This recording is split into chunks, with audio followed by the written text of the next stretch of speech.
Hi, I'm Catherine Fuel. And I'm Ariana Guzman. Our topic is emotional intelligence in the workplace. So it's been 4 months since we started with the company. How do you feel things are going?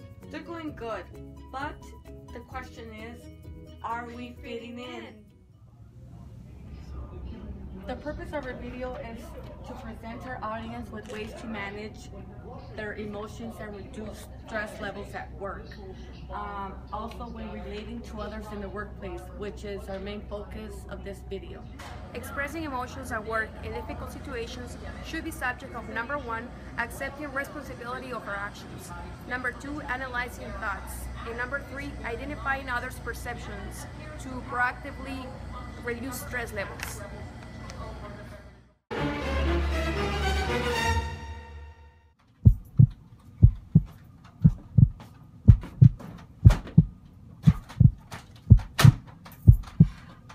Did you finish that report?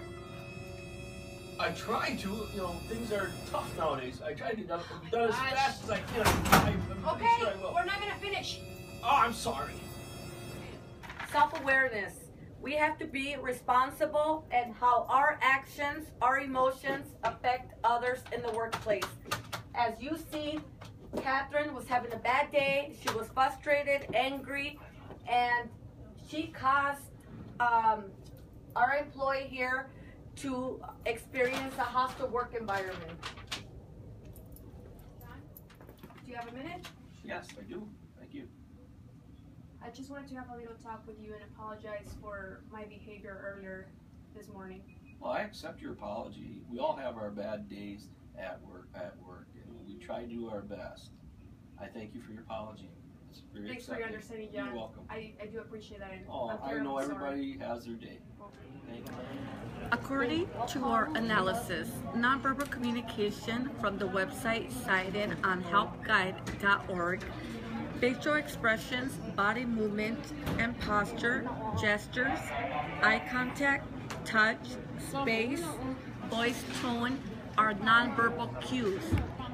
Here to my right are two employees having a conversation.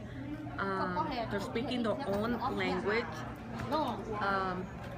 Based on the facial expressions, hand gestures, they seem very comfortable talking about whatever subject they're talking about. My understanding or my analysis could be something about personal. But it's interesting. I try to pick up based off their movements, body language, facial expressions.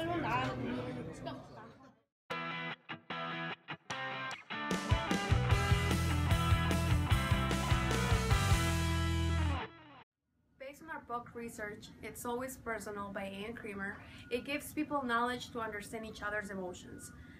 This resource also helps us understand the main emotional flashpoints, which are anger, fear, anxiety, and the last one, empathy.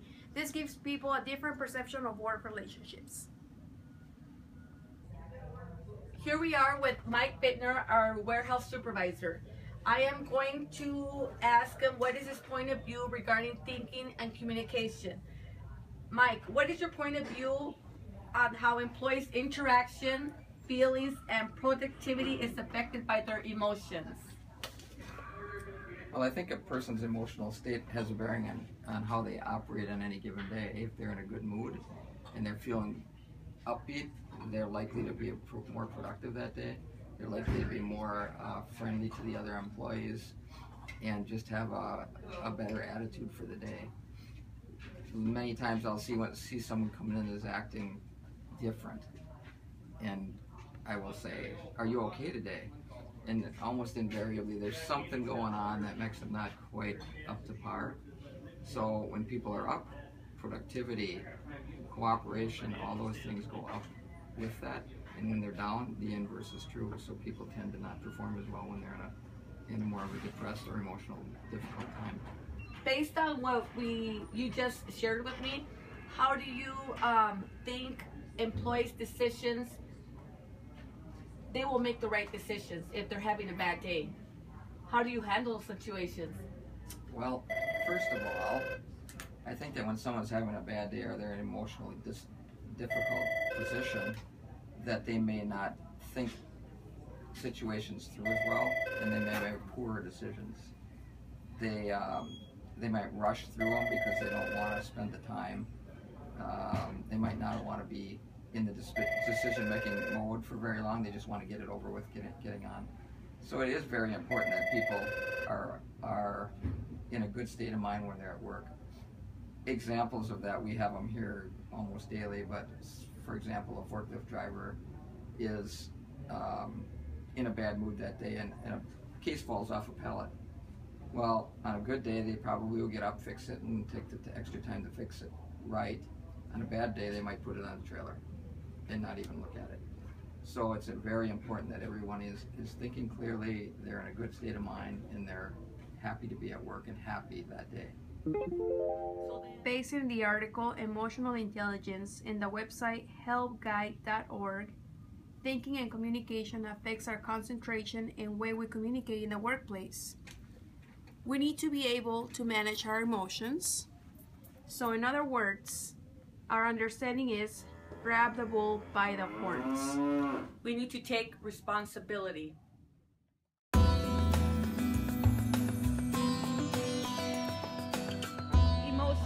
Emotions comes along with stress. We all suffer from stress. However, it's up to us to control it. Here are a few tips to reduce stress levels. Number 1, think positively. Number 2, exercise. Do some stretches. Release those tensions. Number 3, eat healthy.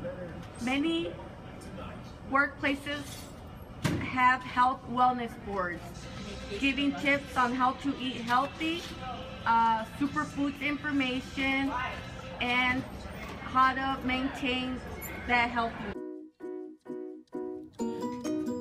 So Ariana, we are about to finish this great project. How do you feel? Yes, very excited. We feel that this has been a great opportunity to enhance our learning and value of recognizing emotions while dealing with coworkers, and to recognize our own emotions and reactions when in difficult situations. That's true. This project has successfully helped us understand how to proactively express and approach our thoughts and behaviors in a constructive manner when working with others in our professional setting. Yes, having the opportunity to analyze and study the structure of this project has reinforced our skills when communicating and listening to others in our profession. And remember that Chinese proverb that says, control your emotions or they will control you. I think that should be an eye-opener to those who let their emotions rule their behaviors. What do you think? Yes, that has been our conclusion.